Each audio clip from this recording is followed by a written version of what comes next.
Estamos de regreso en Altavoz por Vital 91.1 FM y Tribu Televisión Canal 20. Vamos a conversar con el doctor Armando Macé. Él es secretario general del Partido Perú Federal y también tiene su programa en esta casa. ¿Cómo está, doctor Macé? Mucho gusto. Muchas gracias por la conversación. Hola, Aarón. Gracias por la invitación. En realidad es la primera vez que vamos a tener una entrevista en el corte de la realidad nacional. Siempre he estado hablando sobre medicina o siempre sobre música. Siempre lo escucho, es recomendado su programa, ¿no? Y así que bueno, me alegra mucho que esta participación sea en esta casa que nos ha dado la facilidad para que la música peruana llegue a todos, para que haya una oportunidad de tantos jóvenes que como país no la tenemos, ¿no? O sea, qué bien que esta cooperación sea aquí en Vital FM. Sí, ¿cuáles son los candidatos presidenciales de su partido? Tengo entendido que Luis Basalar, que es padre, y Virgilio Acuña, ¿usted también? Sí, en realidad no hay un candidato oficial, porque tú sabes que los candidatos se deciden en noviembre. Virgilio Acuña es el fundador del partido. Bueno, yo fui invitado a desarrollar este proyecto. Y el padre Basalar es uno de los miembros que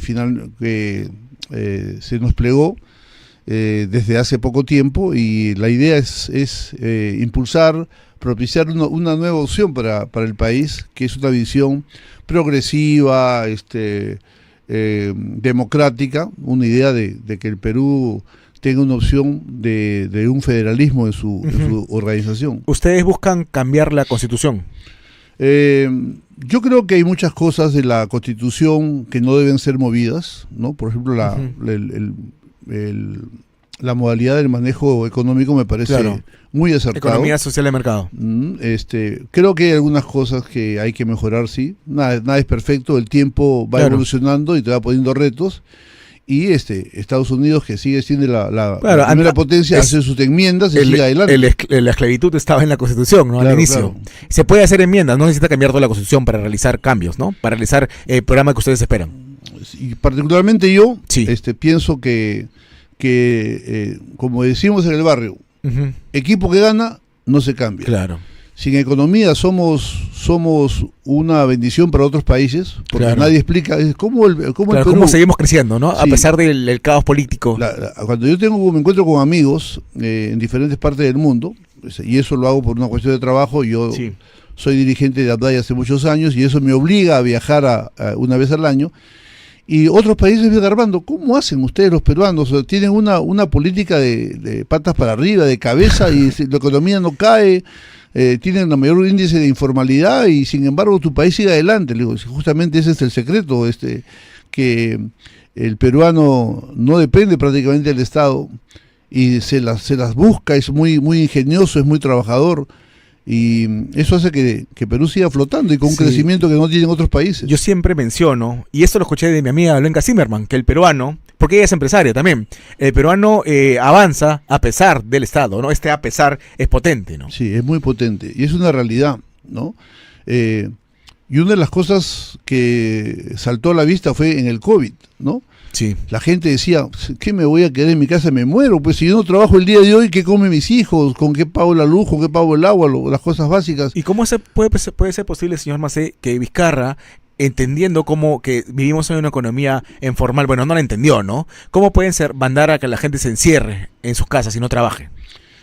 Eso es lo que pasa cuando hay políticos de escritorio. Cuando tú no conoces verdaderamente la realidad, puedes creer tener ideas brillantes, pero si tú no te ensucias los zapatos y no caminas y no conoces realmente cómo está conformada una sociedad, puedes tener estos absurdos, o sea... Claro, para comenzar, mucha gente, los pobres, no tenían ni siquiera refrigeradora y no podían guardar sus alimentos, tenían que salir porque ellos viven al día, ¿no? Por supuesto, y el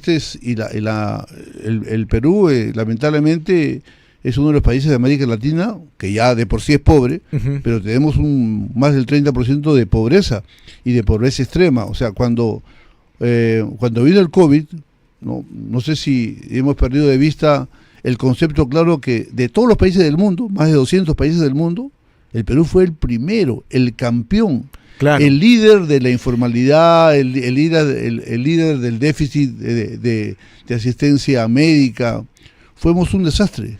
Incluso superando, desgraciadamente, a países del África que no tienen un sistema más menesteroso que el de nosotros, ¿no? Totalmente. ¿Y por qué? Bueno, una de las razones es cómo nos encontró el COVID. Uh-huh. Ancash, por ejemplo, sí, estábamos en pleno COVID y solamente había tenido el 30% del gasto administrativo que le daban. Una o sea, locura. Era fácil, por ejemplo, para Ancash, uh-huh, comprar 2, 3, 4 fábricas de oxígeno y cuántas personas se hubiesen librado. O sea, hubo inoperancia, mucha corrupción. En los gobiernos regionales también. En todos los gobiernos regionales. Hubo demasiada improvisación que nos llevó a tener esa situación de ser el país más inepto de todo el mundo. Claro, y además, usted como médico, ¿qué opina del señor Zamora, quien equiparó las pruebas rápidas con las moleculares y ahora sigue saliendo en diferentes medios como un adalid o como un erudito en la medicina? Con Zamora no nos fue bien, ¿no? Las compras de los test para vacuna fueron equivocados. La actitud de Vizcarra, por más que diga lo que diga, de vacunarse él, ¿no? Y quedarse a callado, su familia, ¿no? Y quedarse callado, te da una idea de la condición moral que tiene una persona. Uh-huh. Si tú ves Discovery Channel, ¿no? El Alfa, ¿no? Se enfrenta al enemigo para defender a su colonia, siempre es el más fuerte, que está adelante, ¿no? Y no mide si es que va a perder o no, va o no, sino el Alfa es el Alfa. Hasta la muerte, ¿no? Si tú tienes un jefe de tribu o un jefe de familia y entran a asaltar tu casa y el primero que corre es el jefe de familia, o sea, debes entender que esa familia va a ser un desastre. Uh-huh. El alfa, ya la naturaleza te indica cuál es el comportamiento de un alfa. Y en este caso, realmente la actitud de Vizcarra fue la de un cobarde. Y el equipo, ¿no? Hay un viejo refrán que dice, dime con quién andas y te diré quién eres. Uh-huh. Entonces, el Perú tuvo un resultado malísimo, que no solamente graficaba y daba una fotografía de lo que estaba pasando en ese momento, sino de todo lo que arrastrábamos. Cuando el COVID nos agarra, el Perú era uno de los países que tenía la menor cantidad de camas por habitante. Incluso estábamos por debajo de Bolivia, uh-huh, por debajo de Ecuador. Entonces nos agarra ya con una travesía pésima, y el COVID lo que hace es nos desnuda. Ni siquiera había un programa. Yo recuerdo, Aarón, que mi programa, que era de 1 hora diaria, sí, llegó a tener hasta 4 horas diarias, porque no había un foco de esperanza, alguien que te diga qué hago, cómo pongo a mi paciente, cómo hago mi mascarilla. Yo recuerdo que hasta llegué a referir que si no tenía mascarilla, que lave bien una botella de Coca-Cola o de Inca-Cola grande, que la corte por la mitad, le ponga una liga y que se use. Claro. Llegamos a ese extremo de emergencia, ¿no? de guerra, ¿no? De economía de guerra, ¿no? Sí, ¿y por qué no se instalaron hospitales de campaña? ¿Era tan difícil? El tema ahí, tú podrías poner los hospitales, ajá, de campaña. Pero, por ejemplo, cuando yo decido, como médico, uh-huh, todos los médicos hicimos un juramento hipocrático. Y en el juramento hipocrático, en resumen, te dice de que si tú has estudiado para médico, te has formado para médico, cuando llegue el momento tienes que actuar como médico. No puedes decir, ¿sabes qué? Yo soy hipertenso, me voy. Yo soy diabético, me voy. Yo tengo artritis reumatoidea, me voy porque soy un inmunosuprimido. Entonces, ¿para qué te metes a ser médico? Entonces yo salí a atender a mucha gente en estadios. Yo atendía en estadios llenos de gente. Uh-huh. Ponía una persona cada 3 metros en toda la cancha. Eso tuvo que hacerse a nivel nacional, ¿no? Y me acercaba paciente por paciente. No había forma. Entonces todos los demás médicos tenían una pistolita que a 3 metros te apuntaban a la frente para ver si tenías fiebre o no tenías fiebre.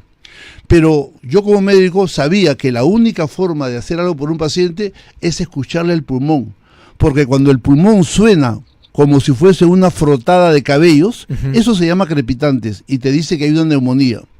Cuando un paciente ya tenía crepitantes, es en ese momento que tú tendrías que cubrirlo, ponerle la dexametasona. Para evitar que pase a UCI, ¿no? Hasta así UCI. Es, ¿no? Y eso no se hacía. Entonces, hubiésemos podido tener 50, 100 hospitales, pero no habían médicos, no habían enfermeras, ¿no? Cobardemente, ni siquiera te dejaban entrar al hospital. Desde lejos, con una pistolita, te marcaban la fiebre y te decían, si tiene fiebre, pasa. Si no tiene fiebre, a su casa. Y muchísima gente pasó a morir en sus casas, y eso fue un momento histórico muy triste para la medicina. Vamos a hacer una pequeña pausa. Estamos conversando con el doctor Macé y vamos a hablar sobre los planes, de qué trata, cómo sería un Perú federal, ¿no? Vamos, ya regresamos.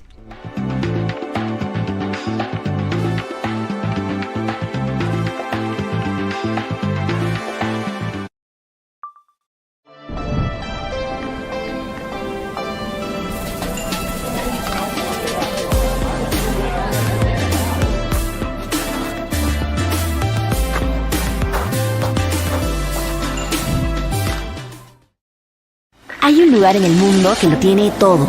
Tesoros conocidos y otros por conocer. Desde los majestuosos Andes, la cálida costa, hasta la exuberante selva amazónica. Nuestro país tiene un sinfín de riquezas únicas llenas de tradición, innovación e ingenio que nos enorgullecen. Y un banquete de sabores que nos alegra el corazón. Te invitamos a un viaje donde exploraremos tesoros que quizás aún no conocías y que esperan a ser descubiertos por ti. Perú, país de dones infinitos.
Estamos de regreso en Altavoz por Vital 91.1 FM y por Tribu Televisión. Estamos conversando con el doctor Armando Macé.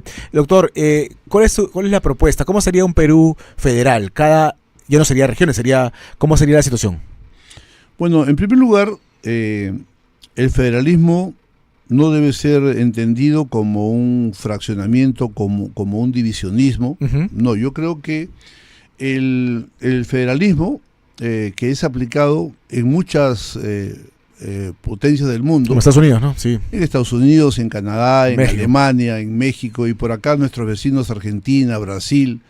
Y hay tonos y tonos de federalismo. Tampoco, en el caso del Perú sería mucho más difícil porque por lo general el federalismo, cuando se ha creado y ha crecido y ha desarrollado, es cuando las sociedades estaban recién comenzando y obviamente eso es mucho más fácil elegir ese modelo desde cuando no tienes nada, como cuando las colonias de Estados Unidos se unieron y dijeron, bueno, aquí vamos a ver quién es mejor en cada rubro para que se desarrolle, y finalmente vamos a buscar un Estado a que le damos nosotros la potestad de que sea como el árbitro de un partido de fútbol, para usar cierta metáfora. Va a ser difícil, va a ser un reto muy grande de que en el Perú, con todos los 200 años y más de vida republicana, podamos emprender ese camino, pero yo sinceramente, que por la parte médica me toca viajar muchísimo por todo el Perú, siempre viajo, y entonces hay que entender primeramente la geografía del Perú. Yo creo que todo político, si no conoce el Perú o si no sabe sobre qué país estás hablando, y cuando hablo de país hablo una región limitada, y entonces el Perú es el único país del mundo que tiene 3 cordilleras, desde Tacna hasta Tumbes.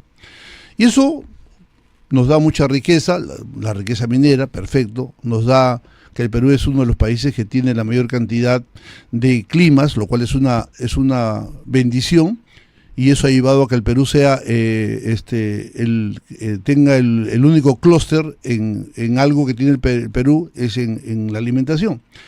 Pero esa maravillosa geografía que tenemos, muy alterada, hace que tengas pueblos dispersos por todo el Perú. Y esos pueblos, sacarlos al desarrollo, y ponerle una posta, ponerle carretera, ponerle un hospital, está tan distribuido, tan disperso eso, que le saldría un ojo en la cara al Perú. Pero el Perú, al tener costa, sierra y selva, se puede constituir en muchas regiones en la cual puedan desarrollar todas esas potestades que tienen.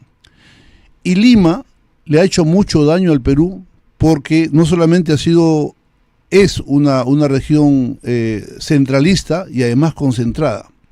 Cuando otros lugares del Perú quieren competir con Lima, es prácticamente imposible, porque si tú quieres poner cualquier empresa en provincias, competir con Lima te es muy difícil por el centralismo que hay, por la concentración. Esto también fue el culpable del gran éxodo de todo el Perú que vino hacia Lima. Esa es la explicación por qué tenemos tantas casitas en todos los cerros, y casas que hoy día es un peligro, porque donde llega a haber un terremoto se va a caer la mitad de Lima, por ejemplo, ¿no? Por ejemplo, eso.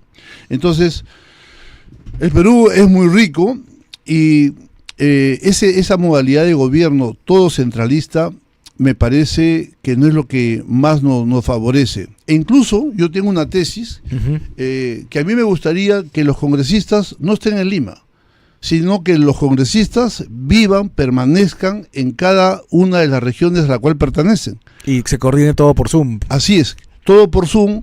Un congresista no solamente es el costo que todos conocemos, que está en promedio, digamos, unos 20.000 soles mensuales. Sí, en promedio. Ya, pero eso es lo que el congresista tiene de pago, pero tú tienes una secretaria, le tienes un guachimán, chofer, le tienes, ¿no?, un chofer, le tienes un seguridad, tienes un asistente, tienes asesor 1, asesor 2 y asesor 3.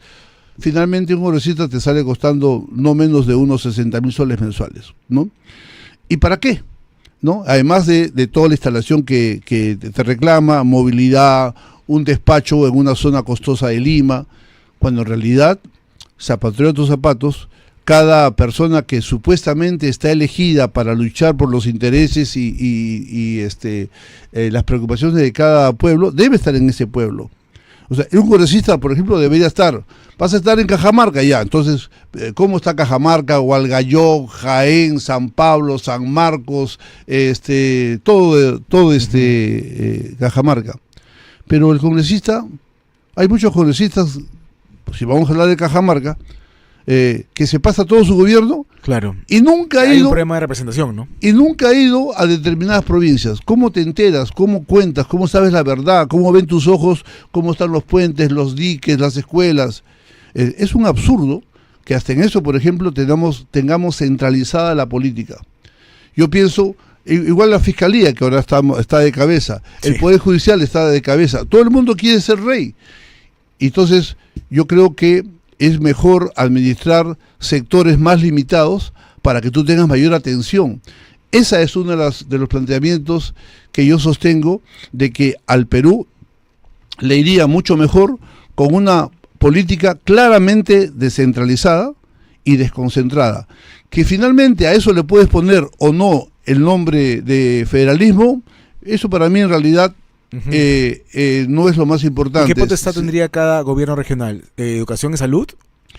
Para empezar, educación y salud, pero también tributos, ¿no? Porque tiene que haber un subsidio cruzado, porque hay regiones que tienen pues por el canon minero mucho dinero y hay otros que no. Y el Perú no debe dejarse de pensar que el Perú es uno solo, siempre es uno solo, pero vamos a buscar la forma de desarrollarnos en mayores puntos, con mayor dedicación, donde el Estado no esté tan lejano, inoperante, y como bien dice el viejo refrán, ojos que no ven, corazón que no sienten. A mí como médico se me cae la cara de vergüenza de saber que tenemos más del 50% de niños anémicos. Y claro, para un congresista dirá, bueno, es anémico, dale su fierrito para que mejore. No, un niño anémico es porque no come. No es porque no tenga fierro en el cuerpo, claro, es porque no come, no tiene proteínas. No come porque es pobre, ¿no? Y eso es algo absurdo cuando el Perú es el país que tiene la mejor riqueza pesquera del mundo. Sencillamente porque el Perú tiene 3 tipos de temperaturas de agua. La corriente de Humboldt, que es totalmente fría, la corriente del Niño, que es caliente, y la confluencia en las aguas. Esos 3 ambientes te permiten que el Perú tenga toda la variedad ictiológica de peces de todo el mundo. Y teniendo tantos peces que no te cuesta vacunarlos, no te cuesta cuidarlos, nada, crece porque Dios nos ha dado esa bendición. Alimento que hace el pollo. ¿Cómo puede ser de que seamos el país con mayor anemia en la región? Entonces, zapatero a tus zapatos. Si tú te lanzas, porque nadie a ti te empuja para ser presidente o ser congresista, tú levantas la mano desesperado y dices, yo quiero. Bueno, si tú vas a hacer, entonces dedícate a la zona que te ha elegido, que te ha representado. Entonces, yo entiendo que hay una falta total de una representación efectiva, eficaz por cada región. Un solo presidente, tus ministros no es suficiente. Cada quien debe velar por su zona. Y en eso yo veo esa... Pero usted sí quiere ser presidente de Perú, porque ama al país. Yo amo al país.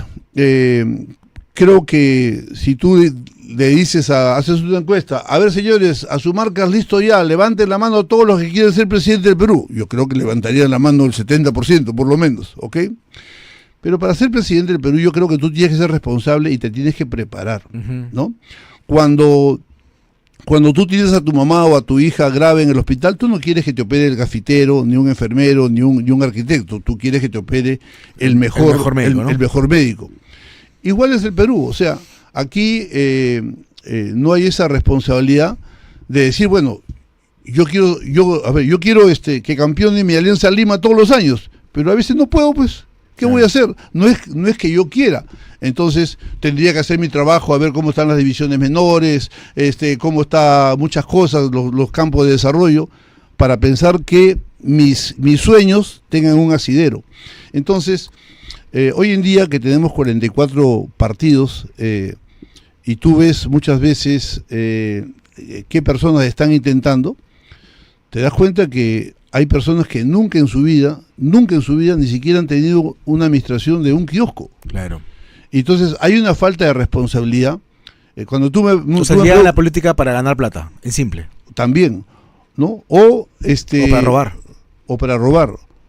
Entonces, es lamentable, seas tú religioso o no religioso, lo cierto es que esta frase acuñada desde siglos atrás es muy importante, que son hechos y no palabras. Si tú quieres manejar un país y no has sido capaz ni siquiera de manejar tu casa, entonces yo creo que hay una responsabilidad en las personas de decir, oye, tienes que ser un poco más consciente. Claro, sí. Es como que tú me digas, Armando, ¿te gustaría conducir un MIG? Yo le digo, claro que me gustaría, pero me subo al MIG y no voy a llegar ni siquiera a los primeros 100 metros porque me voy a estrellar. Así es. Entonces, si tú me preguntas, ¿tú quieres ser presidente del Perú? Para mí sería un honor, trabajaría mucho por ser presidente, por lograr lo que la gente necesita, estaría más cerca de la gente, pero yo tendría que estar tranquilo con mi conciencia de saber que por lo menos tengo una preparación que me permita a mí dormir tranquilo y decir, sí, yo puedo hacer mucho por mi país. ¿Aún no está decidido usted si es candidato presidencial todavía? No, todavía hay mucho pan que rebanar. En estos momentos sabemos 3 precandidatos, ¿no? Y bueno, hay una cordialidad entre nosotros, no hay una actitud de que te jalo la alfombra para que tú te caigas y yo siga adelante. En ese sentido, hay bastante responsabilidad. Y bueno, somos La interna decidirá. Sí, la interna va a decidir. ¿Cómo va a ser? ¿Elecciones, un militante, un voto o delegados? Delegados. Delegados, porque la otra posición, creo que ningún partido está en condiciones, imagínate, ni siquiera el APRA, que es el más organizado, creo que está en condiciones de ir por ese tipo de elección. Para terminar y en corto, ¿usted está a favor de la pena de muerte? Yo soy médico.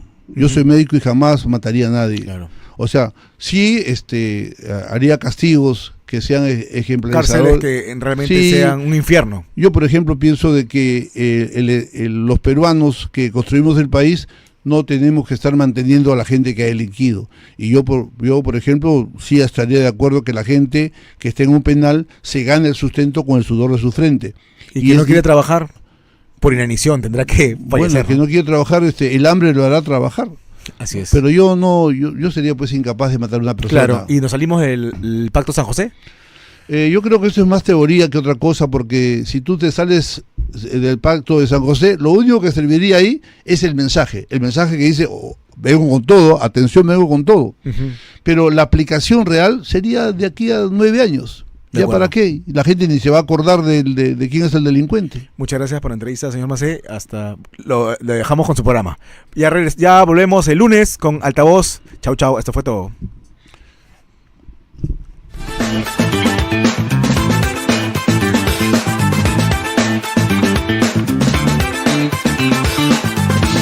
Hay un lugar en el mundo que lo tiene todo. Tesoros conocidos y